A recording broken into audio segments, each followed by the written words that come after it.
Alright guys, welcome back. So today we'll be taking a look at the 3-0 Megaman X, and this is the MDLX event exclusive edition. I saw this one pop up on Big Bad Toy Store. Definitely excited to take a look at this one because 3-0 did a classic Mega Man before, and although I didn't like that figure very much, I just didn't like the look of it.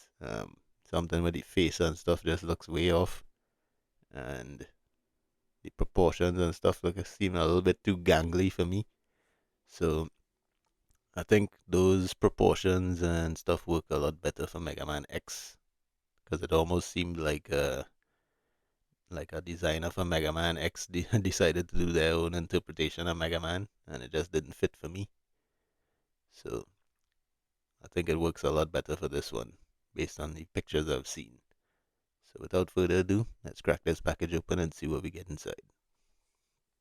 So I'm curious to see like what we get inside this shipper box here.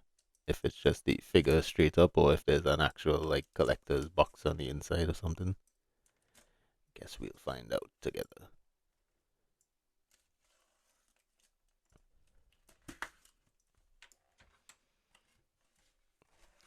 And it is a collector's box on the inside. So that's pretty nice.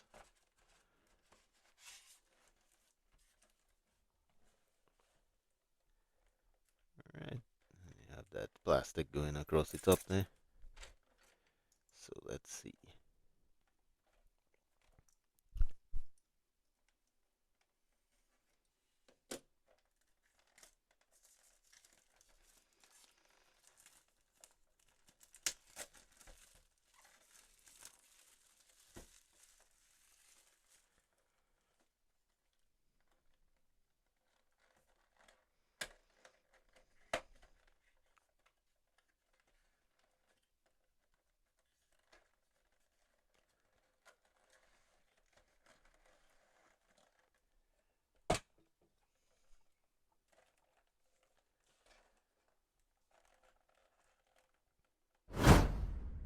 Alright, so let's take a closer look at X.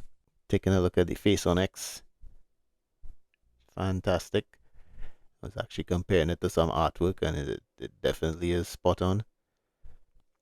I like the fact that they used a little gem at the top rather than just paint it on. You'll also notice on the air pieces as well, there are gems as well. At the back though, they did paint it on with some metallic red, but it still does look really great. Yeah, it's a simple design, but really effective.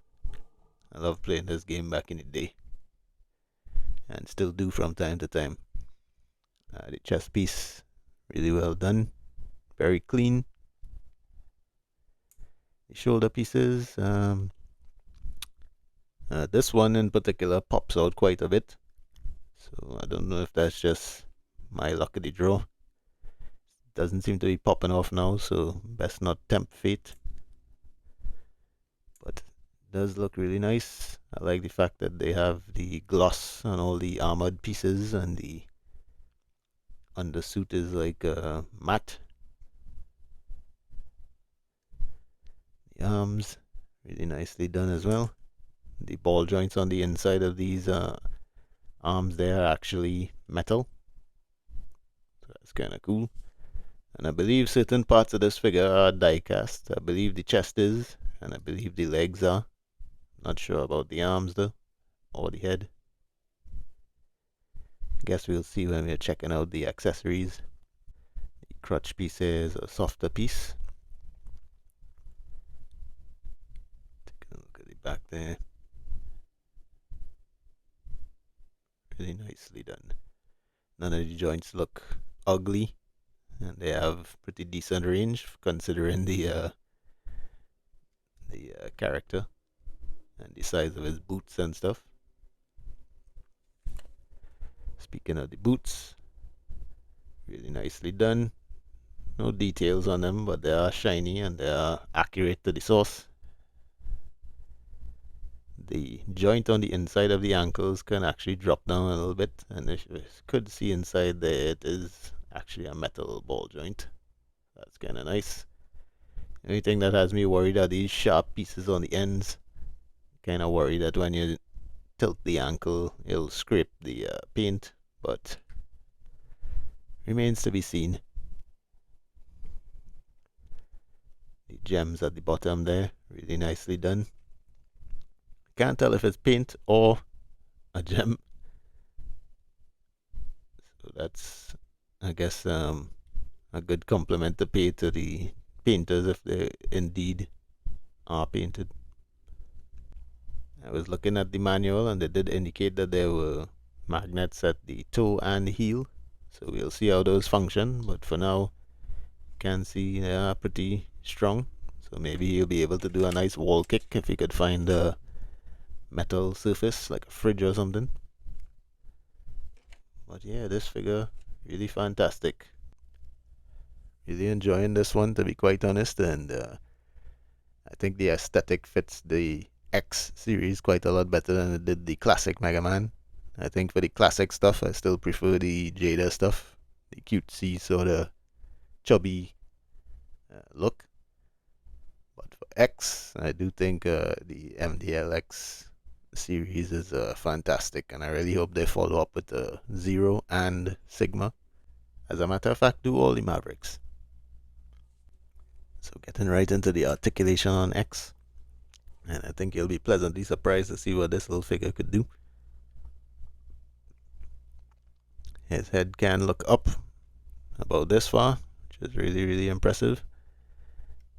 Can look down about that far. Can tilt side to side, diagonal ups and diagonal downs. This is the shoulder piece I keep mentioning that just keeps popping out. But you just slide them back on. Maybe I'll need to add a little dab of glue or something.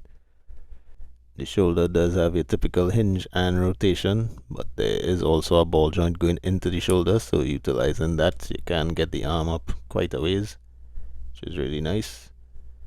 And it can also go down a little bit as well. This also functions as a butterfly joint, so you can get the arm about that much across the chest and about that much back.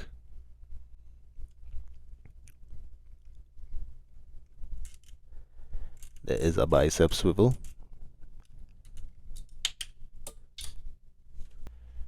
Shoulder pad just popped out, so I think I'll just leave it out for now, just to show that he does have a bicep swivel. He does have a double joint at the elbow, so you can get really, really good range. It bends at the top light blue part here, and then it also bends on the inside of the gauntlet. So really, really nice. His wrists can go all the way around because it's on a ball joint, so you can get this much forward, this much back. Can get some vertical motion as well. Does have decent range. Torso, there is a ball joint at the top and a ball joint at the waist, so utilizing both together, you can get about this much crunch forward. Not the greatest. This much arch back, pretty decent.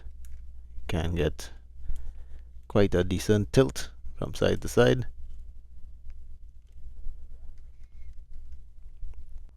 The legs kick forward about this high, and they go back about this far.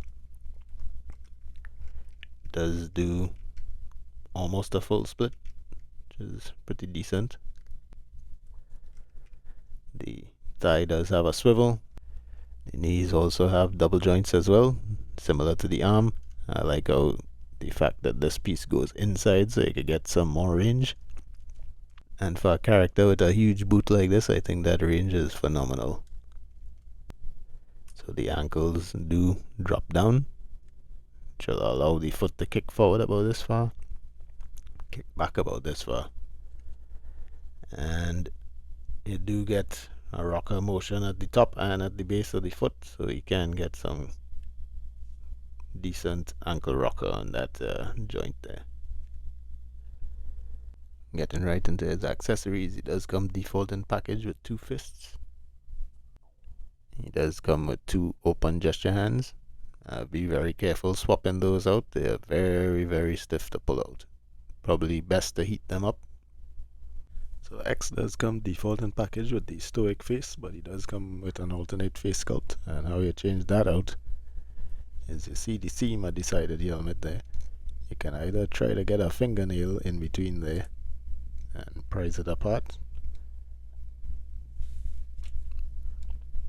and then the gem on the forehead there slides into a little cavity right there, so you have to slide the gem down and out, and be careful not to lose it.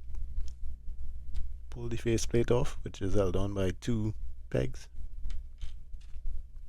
Put the new faceplate on. So you take the gem and you slide it back up into the cavity,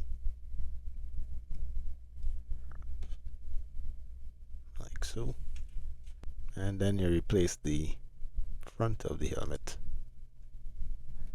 And now you have him with his angry face. While we are messing with the helmet, I'll mention the event exclusive piece. This is just a little extra piece that they have in there. I was looking at the regular release version and the event exclusive release, and the literal only difference is this piece, which is basically the gleam from when he finishes a stage, if you all remember the original Mega Man X. And the effect is held on to the gem by a ball joint, so it can actually angle up and down and turn around and stuff. And how you get that onto the helmet is, you basically pull the helmet apart once again. You remove the gem, once again being careful not to lose it, and the gem that is on the effect will slide right into the helmet like this.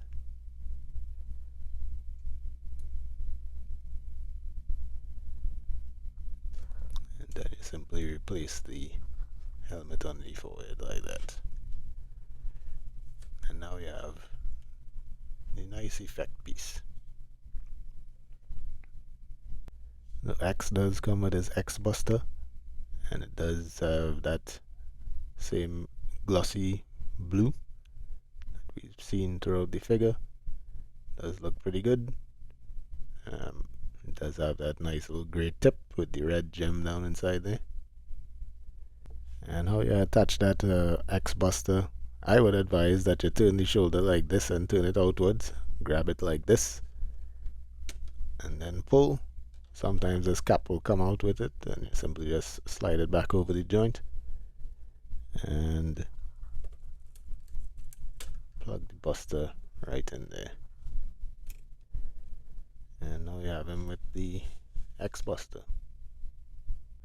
And likewise, you can do it on the other side, which you can do the same thing. Here the cap came out, so basically what you want to do, slide that back over, that snap in there. Oh, there goes the shoulder. And then you just basically plug in the Buster. He also does come with this really nice blast effect for the charged shot, and it goes from a transparent green into that frosted white. And be very careful, this thing actually drew blood on me. It's very sharp, not flexible in the slightest, so just be very careful. This part here can be rotated, and it does plug into the Buster. And on the effect piece, you'll actually notice a little ball socket on the inside, and that is for accommodating the included stand. So it is a little difficult to get in there, but once you do, you can get the effect piece on that stand, and it can be angled and stuff and rotated. So pretty nice. And basically how you get the effect piece on the arm, you get a fingernail in between the gray piece and the Buster, and you just pull that end cap out, and then simply plug in that effect piece.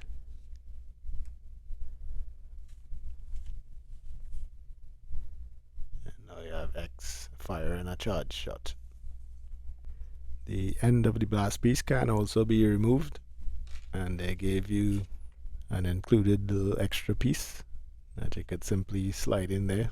So you could then display it like if the shot was fired and it's a little distance away from him now. So the last thing I wanted to talk about on him was the magnetic feet. And basically he has magnets in the toes and the heel.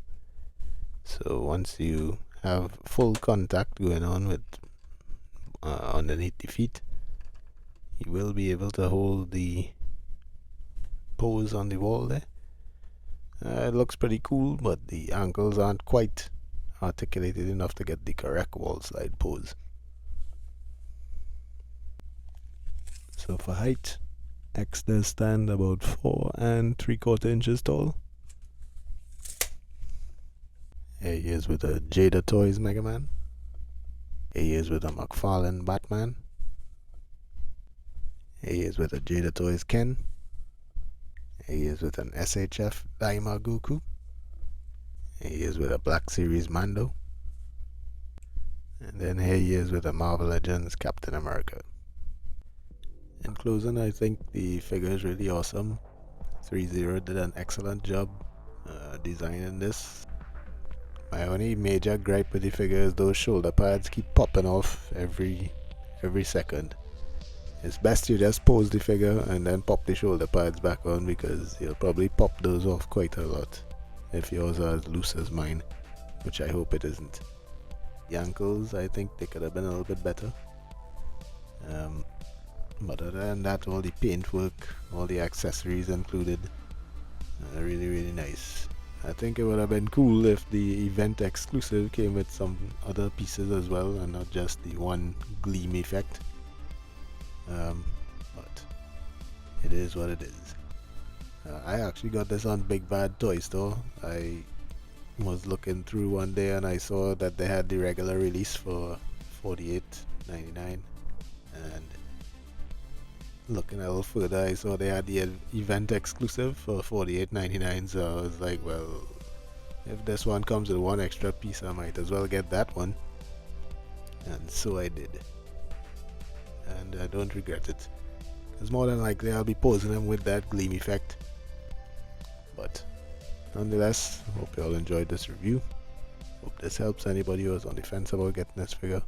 And until next time, y'all take care.